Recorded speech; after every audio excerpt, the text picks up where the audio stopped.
राम मित्रों, आप देख रहे हैं आस्था और संस्कृति का अनूठा संगम धर्म और हम। नैनीताल के निकट प्रकृति की गोद में बसा एक छोटा सा धाम, कैची धाम, जिसकी नींव रखने वाले एक सुप्रसिद्ध विश्वविख्यात संत परम पूज्य श्री नीम करौली बाबा जी थे। नीम करौली बाबा का नाम आज किसी पहचान का मोहताज नहीं है, क्योंकि भारत ही नहीं संपूर्ण विश्व में उनके अनगिनत भक्त हैं, जिन्होंने उनके चमत्कारों को न केवल देखा है बल्कि महसूस भी किया है और आज भी उनकी कृपा के पात्र बने हुए हैं। श्री नीम करौली बाबा आज अपने शरीर को त्याग चुके हैं, परंतु वो उनका भौतिक स्वरूप था जिसे उन्होंने त्यागा। आज भी नीम करौली बाबा के ऐसे हजारों भक्त हैं जो उनकी कृपा का अनुभव अभी भी उनके शरीर त्यागने के पश्चात महसूस कर रहे हैं। महाराज जी सदैव कहते थे, मैं यही था, यही हूँ और यही रहूँगा। नीम करौली बाबा के विषय में तत्कालीन संतों ने बहुत सारी बातें कही। किसी ने उनके चमत्कारों का वर्णन किया तो किसी ने उनकी कृपा के प्रसाद के बारे में विस्तार से बताया। आज हम आपको बताएंगे कि नीम करौली बाबा के विषय में परम पूज्य श्री देवराहा बाबा ने क्या कहा, क्योंकि देवराहा बाबा स्वयं अपने आप में ही एक दिव्य विभूति थे और एक दिव्य विभूति के द्वारा दूसरी दिव्य विभूति के गुणों की व्याख्या सुनना परम सुखदायी होता है, जिसे आज हम आपके साथ साझा करने जा रहे हैं। पर इससे पहले मैं अपने अंतःकरण में उठती हुई कुछ बात भी बताना चाहूँगी। जब भी मैं आपको ब्रह्म ऋषि देवराहा बाबा के संस्मरणों को सुनाती हूँ अथवा पढ़ती हूँ, तब ना जाने क्यों अनायास ही मेरे मन में संत श्री नीम करौली जी महाराज का स्मरण हो आता है। कितनी समानता है इन दोनों दिव्य आत्माओं में। कभी कभी ऐसा प्रतीत होने लगता है कि दोनों ही एक आत्मा थे, बस स्वरूप अलग था। जो भक्तों का कल्याण करने आए थे, जीवन का मूल व दर्शन समझाने आए थे। दोनों ही संत कभी एक जगह नहीं ठहरे, न ही अपने लिए कभी कुछ संचित किया। जो था बस बांटते चले गए, प्रेम, करुणा, दया, भक्ति।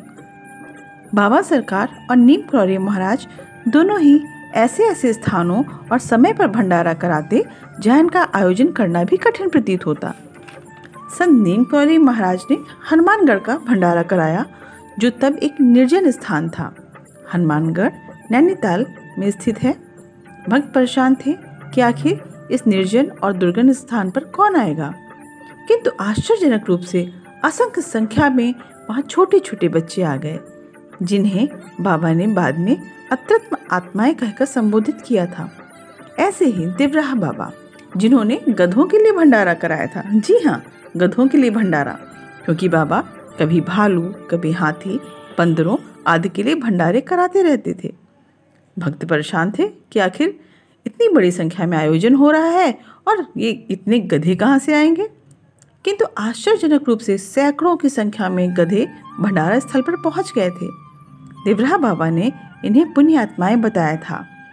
ऐसा भी नहीं था कि दोनों संत एक दूसरे से अनभिज्ञ थे। कई दृष्टांत ऐसे आए हैं जब देवराहा बाबा ने संत नीम करौली बाबा को एक पहुंचा हुआ संत व अवतार बताया।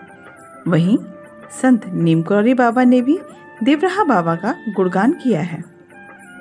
कहते हैं बाबा नीम करौली एक ही समय पर तो अलग अलग स्थानों पर पहुंच जाया करते थे। कानपुर में पनकी मंदिर की स्थापना के समय बाबा इलाहाबाद चर्च लेन में थे, किंतु कानपुर के भक्तों ने बताया कि बाबा उस दिन भंडारे में आए थे। आयोजन व्यवस्था देखी और प्रसाद इलाहाबाद चर्च लेन पहुंचाने का आदेश देकर चले गए। इसी प्रकार देवराहा बाबा भी एक ही समय व काल में दो अलग अलग स्थानों पर होते थे। एक तरफ वे कुंभ में भक्तों को दर्शन दे रहे होते, तो वहीं उसी समय मैल में स्थित अपनी छोटी सी कुटिया में किसी भक्त का दुख दूर कर रहे होते थे।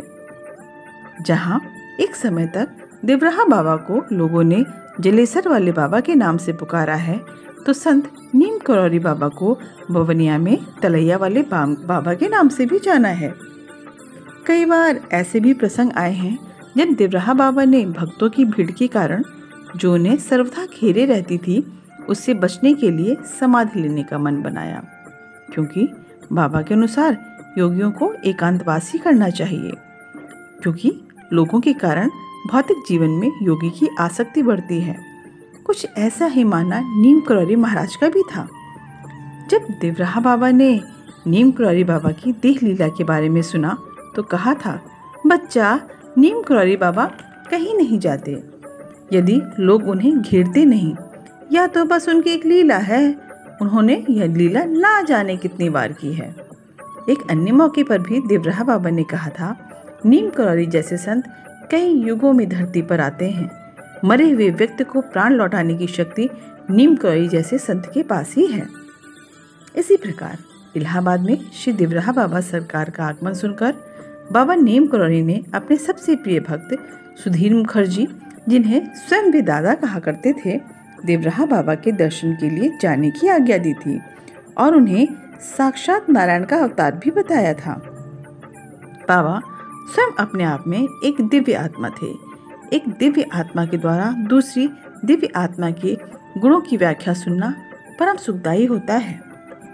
दोनों ही विभूतियां आज भौतिक शरीर में नहीं हैं और यह भी एक संयोग है, अथवा इसे परमात्मा की इच्छा कहें, कि दोनों महान विभूतियों ने वृंदावन को ही अपनी अंतिम लीला स्थली बनाई। दोनों संतों ने वृंदावन में ही अपने शरीर का त्याग किया, किंतु आज भी इनके भक्तों को दोनों संत आत्माओं की अनुभूतियां होती रहती हैं। दोनों संत आत्माओं ने सिर्फ शरीर का त्याग किया है। सूक्ष्म शरीर धारण करके वे आज भी अपने भक्तों का कल्याण कर रहे हैं। आपको हमारी यह जानकारी कैसी लगी? देवराहा बाबा के संस्मरणों व कथाओं को जानने के लिए हमसे जुड़े रहें। जानकारी अच्छी लगी हो तो चैनल को लाइक करें व सब्सक्राइब करें।